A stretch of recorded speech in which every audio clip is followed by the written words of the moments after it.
कई दिनों से मोहल्ले की एक बिल्ली मेरे लिए एक मम्मा बनी हुई थी। वो रोजाना एक मुकर्ररा वक्त पर निहायत संजीदा अंदाज में घर से निकलती, चंद कदम चल कर रुकती, इधर उधर नजर दौड़ाती, फिर आगे बढ़ जाती।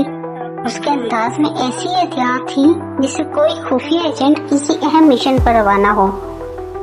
इब्तिदा में मैंने इस बात पर ज्यादा तवज्जो ना दी, लेकिन जब ये सिलसिला मुसलसल कई दिन जारी रहा तो मेरा तजस्सुस बढ़ने लगा। आखिर एक दिन मैंने फैसला किया, इस रात से पर्दा उठाना ही होगा। मैं मुनासिब फासले से उसके पीछे चलने लगी।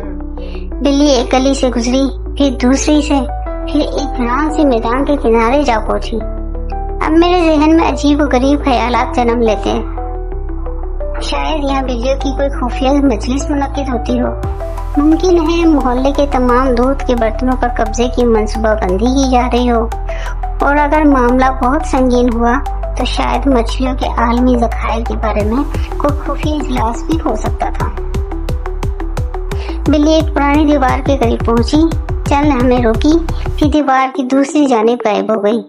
मैं भी खामोशी से करीब पहुंची, लेकिन वहां पहुंचकर मेरी तमाम फर्जी कहानियां दम तोड़ गईं। दीवार के पीछे एक बुजुर्ग खातून चारपाई पे बैठी थी।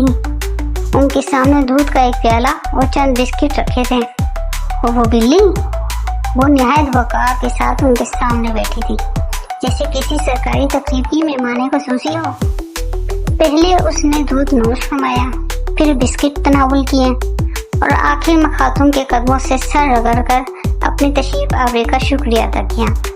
ये मंजर देखकर मुझे अचानक एहसास हुआ कि मैं गुज़िश्ता कई दिनों से जिसे एक खुफिया मिशन, बैनुल-अक़वामी साजिश और बिल्लियों की इंटेलिजेंस सरगर्मी समझ रही थी, वो दरअसल एक रोजाना की दावत थी। मैं खामोशी से वापस लौट आई। रास्ते में दिल ही दिल में सोचने लगी। इंसान जब बहुत ज्यादा सोचने लगे तो दूध के एक प्याले को भी आलमी साजिश बना देता है। शुक्रिया।